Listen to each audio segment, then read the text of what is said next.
Hindi lang ito basta reaction. Hindi lang ito simpleng kilig, kundi isang paalala, isang mensahe na dapat marinig ng lahat lalo na dito sa mundo ng social media. Kaya bago kayo umalis, bago kayo mag-skip, panoorin nyo muna hanggang dulo dahil may mabigat tayong pag-uusapan ngayon. Opening greetings. Hello, hello, hello mga kalingap. Magandang araw, magandang gabi, magandang madaling araw sa inyong lahat kung nasaan man kayo sa mundo. Welcome back na naman dito sa aking munting YouTube channel. Ako po ang inyong kaibigan, inyong kapwa-reactor. At ngayong araw mga kalingap, panibagong reaction content na naman ang ating pagsasaluhan. Community shoutout. Pero bagong lahat, syempre mawawala ang ating pasasalamat. Unang-una, special shoutout po kay Kuya Bal Santos Matubang, ang ating founder, ang haligi ng Kalingap, ang taong araw-araw lumalaban para sa mga nangangailangan. Kuya Bal, saludo po kami sa inyo. Shoutout din po kay Ate Edna Vlogs, na patuloy na nagbibigay inspirasyon at pagmamahal sa community. At syempre, kay Kalingap Rob, na laging nandyan sa mga updates at suporta.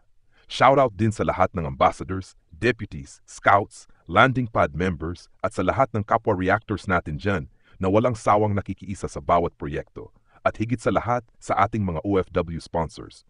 Grabe kayo guys, nasa ibang bansa na nga, pagod sa trabaho, pero tumutulong pa rin. Hindi nyo nakakalimutan ang mga kababayan nating nangangailangan. Maraming salamat po sa inyo. Main reaction sweet moment. Ngayon mga kalingap, dumako na tayo sa main video. Sa eksenang ito, makikita natin ang isang napaka-sweet, napaka-romantic, at talagang nakakakilig na tagpo. May sayawan, may closeness, at parang ramdam mo yung sincerity sa bawat galaw nila.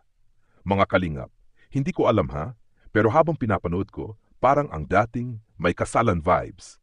Parang hindi ito basta simpleng sayaw lang, parang may emosyon, may koneksyon, may special na hulugan. Kaya naman ang mga Jamcar supporters, kilig na naman. Biglang seryoso, mental health ni Carla. Pero mga kaibigan, sa gitna ng saya, sa gitna ng kilig, biglang naging seryoso ang reactor. At dito ko rin gusto maging seryoso. Kasi ang usapan dito, si Baby Carla. Sabi niya, napakahalaga raw na bantayan natin ang mental health ng bata. Mga kalingap, bata pa si Carla. Hindi pa niya kayang i-handle lahat ng pressure ng social media. Isang comment lang, isang bash lang, isang maling balita lang, pwede na makasira ng loob. At bilang matatanda, responsibilidad natin na proprotektahan siya. Hindi yung tayo pa ang manghila pababa, banat sa bashers. At ito na nga, diretso niyang sinabi, may mga tao pa rin talagang hindi tumitigil sa pambabash kay Carla.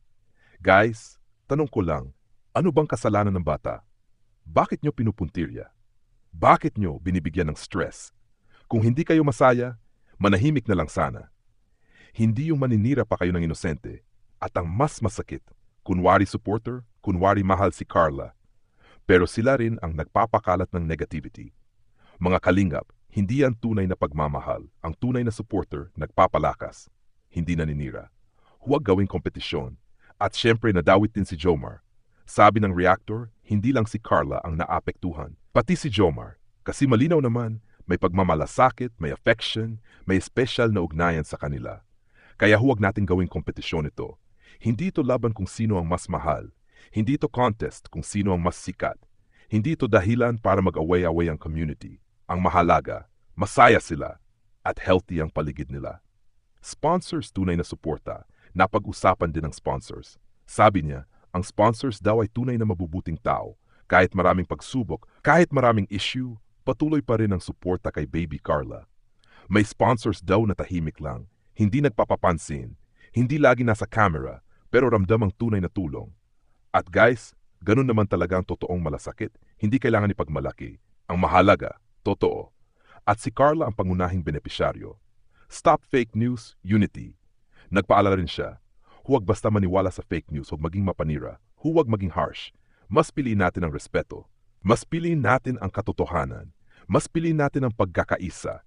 Kasi kung puro away, puro bash, puro negativity, walang magandang patutunguhan ang community natin. Teaser. At bago matapos, nagbigay siya ng teaser. May malalaking events daw ngayong Pebrero, lalo na para sa Jamcar community. So abangan natin yan mga kalingap. Mukhang exciting ang mga susunod na kabanata. At sa pagtatapos, ito ang mensahe. Suportahan natin si Baby Carla. Protektahan natin siya. Itigil na ang fake news, itigil na ang bashing. Mas piliin natin ang pagmamahal, pagkakaisa, at respeto dito sa Kalingap community. Maraming salamat po sa panonood mga Kalingap. Kung nagustuhan nyo ang video na ito, huwag kalimutang mag-like, mag-comment at mag-subscribe. Ako po ang inyong kaibigan. Hanggang sa susunod nating reaction video. God bless sa inyong lahat. Salamat. Unang-una, special shoutout po kay Kuya Bal Santos Matubang, ang ating founder, ang haligi ng Kalingap, ang taong araw-araw lumalaban para sa mga nangangailangan. Kuya Bal, saludo po kami sa inyo. Shoutout din po kay Ate Edna Vlogs, na patuloy na nagbibigay inspirasyon at pagmamahal sa community. At syempre, kay Kalingap Rob, na laging nandyan sa mga updates at suporta. Shoutout din sa lahat ng ambassadors, deputies, scouts, landing pad members at sa lahat ng kapwa reactors natin dyan na walang sawang nakikiisa sa bawat proyekto at higit sa lahat sa ating mga OFW sponsors. Grabe kayo guys, nasa ibang bansa na nga, pagod sa trabaho pero tumutulong pa rin. Hindi nyo nakakalimutan ang mga kababayan nating nangangailangan. Maraming salamat po sa inyo. Main reaction sweet moment. Ngayon mga Kalingap, dumako na tayo sa main video. Sa eksenang ito, makikita natin ang isang napaka-sweet, napaka-romantic at talagang nakakakilig na tagpo. May sayawan, may closeness at parang ramdam mo yung sincerity sa bawat galaw nila. Mga Kalingap, hindi ko alam ha, pero habang pinapanood ko, parang ang dating may kasalan vibes. Parang hindi ito basta simpleng sayaw lang, parang may emosyon, may koneksyon, may special na hulugan. Kaya naman ang mga Jamcar supporters, kilig na naman. Biglang seryoso, mental health ni Carla. Pero mga kaibigan, sa gitna ng saya, sa gitna ng kilig, biglang naging seryoso ang reactor. At dito ko rin gusto maging seryoso. Kasi ang usapan dito, si Baby Carla. Sabi niya, napakahalaga raw na bantayan natin ang mental health ng bata. Mga Kalingap, bata pa si Carla. Hindi pa niya kayang i-handle lahat ng pressure ng social media. Isang comment lang, isang bash lang, isang maling balita lang, pwede na makasira ng loob. At bilang matatanda, responsibilidad natin na proprotektahan siya.